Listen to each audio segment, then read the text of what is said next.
DirectX 11 and DirectX 12 have both been out for many years. But which one is better?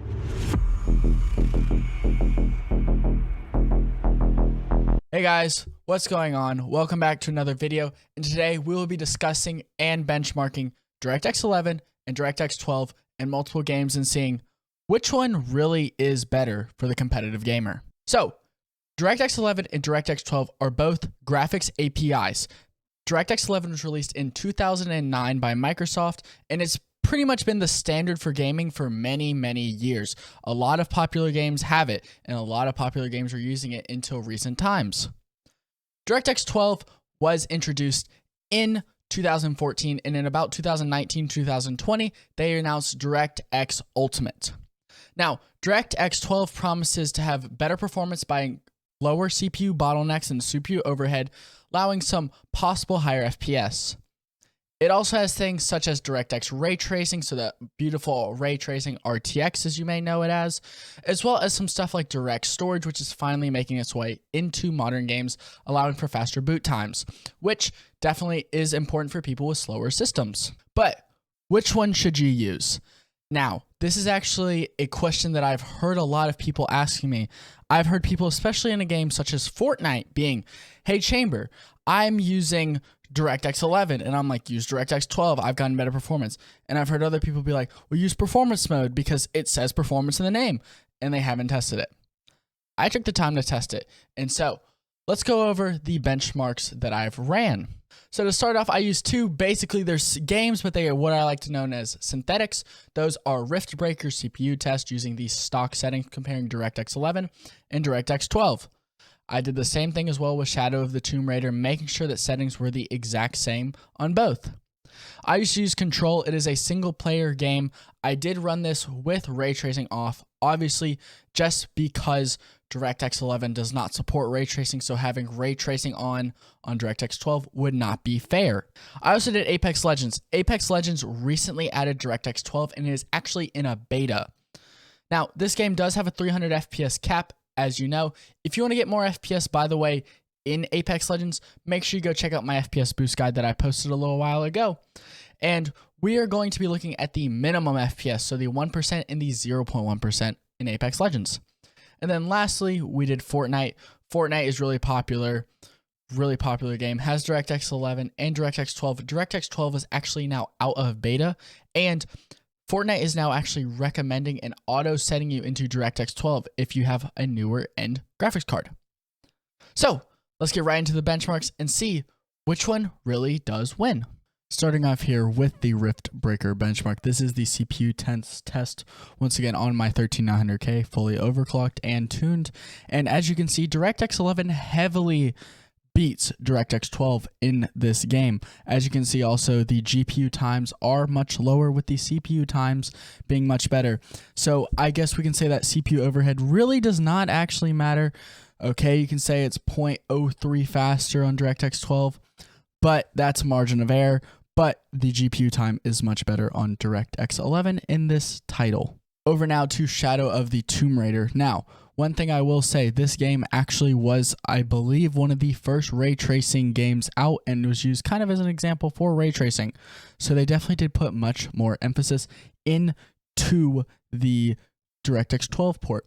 One thing you'll see, the FPS is over 100 FPS higher on the average with DirectX 12. You'll also notice that the GPU bound is much lower on DirectX 12, which is a very much big deal.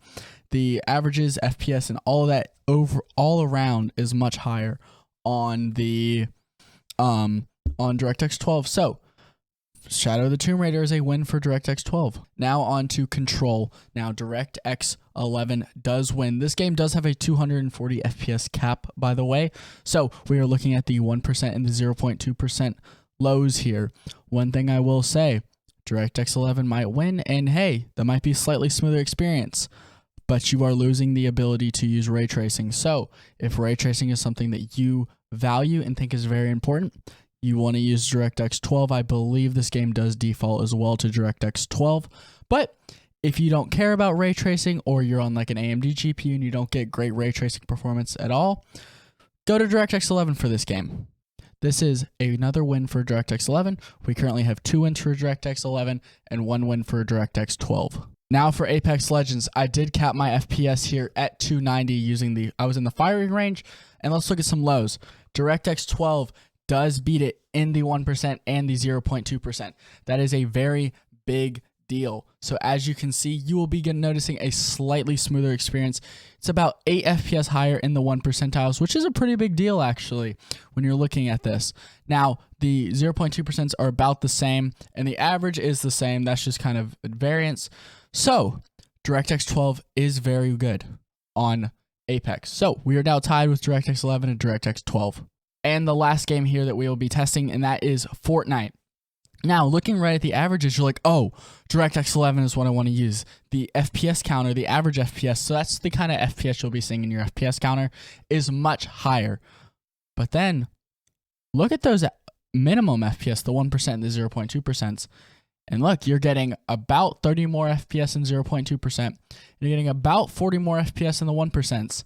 That is going to make the game feel much smoother and become a very better experience for gaming. That could even make you, let's say, hit a shot in endgame if you're a competitive Fortnite player. So for Fortnite, DirectX 12. So what have we learned here? I've learned that for pretty much any game where you are given the option between DirectX 11, DirectX 12, you want to test for yourself. That is the best way to do it. For a lot of people, what I am going to recommend, though, is that just setting to whatever the default option is. That is probably the one that was put more effort into, and the second one is just kind of a fallback in case anything happens. So, for example, such as a game now in Fortnite where DirectX 12 is actually the rendering mode that they are going to be defaulting people to, go to DirectX 12. If it's a game where they auto do DirectX 11, typically want to stay on DirectX 11, but as well, you can obviously always download these testing tools yourself and test it for yourself.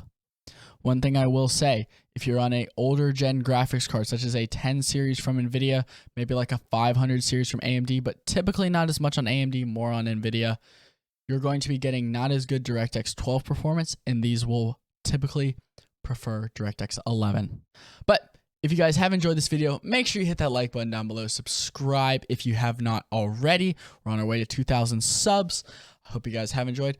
Let me know down below what kind of PC you have, what kind of graphics card you have, what kind of FPS you're getting. If you're interested in getting more FPS, make sure you hit that link down below. Join the Discord as well. You can get more info on my FPS PC optimization service, where I personally go through and overclock your system, making sure that you're getting the best performance possible. But I'll see you guys later. Peace.